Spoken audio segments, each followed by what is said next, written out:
Hi there, my local pub, the King's Head, is very kindly displaying my artwork. I know that the landlady would like a painting of the pub, so I've decided to make her a gift of one. Two simple plastic boxes make very good stay-wet pallets. You can put a layer of paper towels in one and then greaseproof paper over that, put some water in, and your paint just won't dry out. Easy to clean afterwards, just throw away all the old rubbish. The only brushes I needed for this acrylic painting were two nylon rounds, one medium and one small. And in this case I'm using a table easel and painting onto an ordinary purchased white primed canvas. In most of my landscapes I usually start off with the horizon, and in this case as usual I'm starting with cerulean blue and then gradually adding some cobalt into that and a little violet into that as I get higher up into the sky. Like oil paints, acrylics are very versatile. You can work very quickly with them. One of the beauties is that they dry so quickly that you can even do a glaze over the top. I'm not going to use texture in this painting, but I am going to paint fat over lean very quickly. Again, one of the lovely things about acrylics is you can paint light over dark or dark over light. You can go backwards and forwards as you wish. So that means that we can put the lights in at the end if we want to, across some of the darks. So I'm going to start with my lights, then work up some of the darks, and when most of the darks are in, gradually work the lights up to the end. At this stage I've just mixed a little bit of purple into some sap green to give me that warm green background into which I'll start doing the darker colours and finish with the lighter highlights of sunlight on top. I'll finish with my details at the very end of the painting. All I'm doing at the moment is doing an underpainting. Very often I'll prime the whole canvas with a dark colour and then work the lights and mediums over the top, which is quite fun. But in this case I want to get rid of the white canvas as soon as I can. So I'm working up my dark dappled shadows there, and then I'll start working the lighter, cooler ones onto those, and at the very end the very light greens and bits of sunlight. So I'm starting to work in the cerulean again now to give cooler shadows coming into the edge of the road. Then I start to mix more ultramarine and cobalt into that green to give me the much cooler, deeper blue shadows. The idea is to play with aerial perspective, and we're going to have the warmer greens in the foreground and gradually go to the cooler, bluer greens in the background. Usually we do this, warm in the foreground and then cooler back into the background. The only exception to this rule normally is a sunset, where it's warm in the background and very often cool in the foreground. So that I don't lose my positions altogether, I do tend to paint some of the salient darks in, just so I know where those areas are, not in great detail, just to establish the colours and tones before working on more detail at the very end of the painting. It's the same with the trees. I paint in the warm and cool darks and shadows, the background of the trees, the underpainting of the trees first, letting the sky show through. Then I can go back onto that later and paint some of the lights of the sky gleaming through those leaves. And at the very end I can put in the highlights of the sunlight coming through between the branches and the leaves as well. I think it's really important to look for colour. I don't like using black, although in this particular painting, because I hadn't got any Prussian blue, I did have to. Light is always colour, colour is light, so we want to look for colours all of the time. It isn't just a brown table, a brown tree, the green leaves. That table was a mixture of blue, greys and cooler colours with warm highlights coming over the surfaces. Notice that the tree in the background is painted paler and cooler than the trees in the foreground to give the illusion of distance. Once the various blues of the sky have been completed, we can move to the clouds. In this case I wanted a slight pinky cream colour, so I had white, a little touch of rose and added a little bit of lemon yellow later. I'd left some basic white areas for this, but then blended it, tickled it, feathered it over the blues in a broken colour technique as the Impressionists to let the blue gleam through.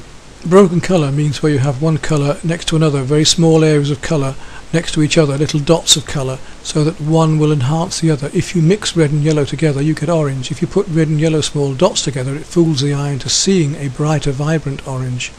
Again, it's very important to find colour. In a photograph they can be deadened right down because the dyes are limited. When you're actually working out of doors you can see far more colour in things, it's far more exciting. So it's important to push those colours on the photograph, to really seek them out and play with one colour to another, not just go for dull greys. Here I've mixed white, some lemon yellow and a little bit of rose, and even a touch of yellow ochre to get my roadway. It's a bit like a fencing match, constantly touching the canvas with the tip of the brush, reaching out and changing lights and darks, comparing colours, comparing tones, painting the right shapes in the right colours in the right places, and your painting will just appear like a jigsaw. Unlike watercolour, we aren't just painting darks over lights and leaving those shapes or cutting around them. Here we can paint the lights into the darks, as we do around this chair and umbrella in a moment. You can see I'm painting in the lights there, leaving the darks behind and tidying them up, cutting around the edges. Having established my mid-tones and some of the lighter ones, I can now go to the very darker ones, down to these branches for instance, and the very darkest leaves, and using the smaller brush, the tip of it, just trace them in.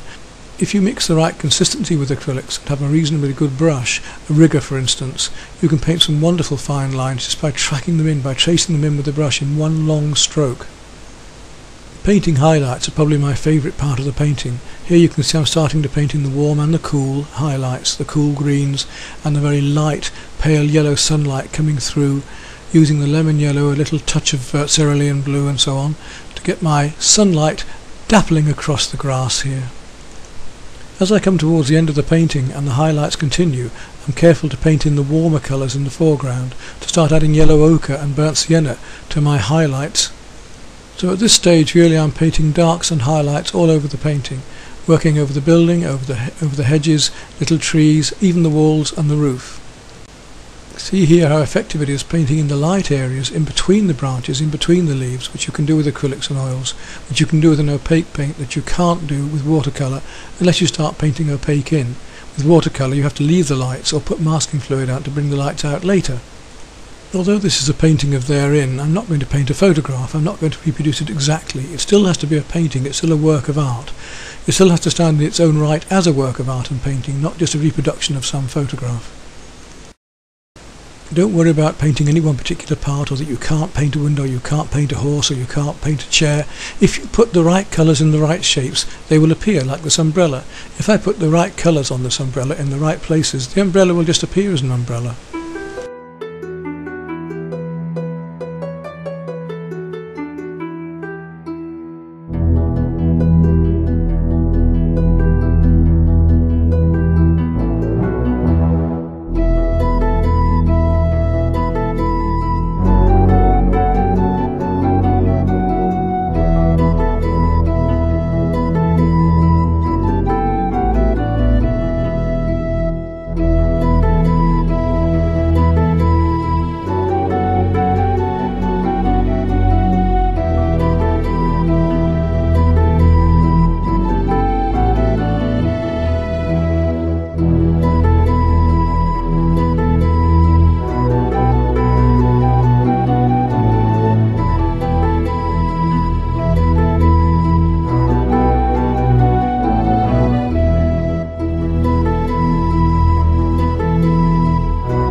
And there you can see how effective it's been working the lights over the darks, cutting around things and breaking colour and light coming through the leaves after the darks have been painted.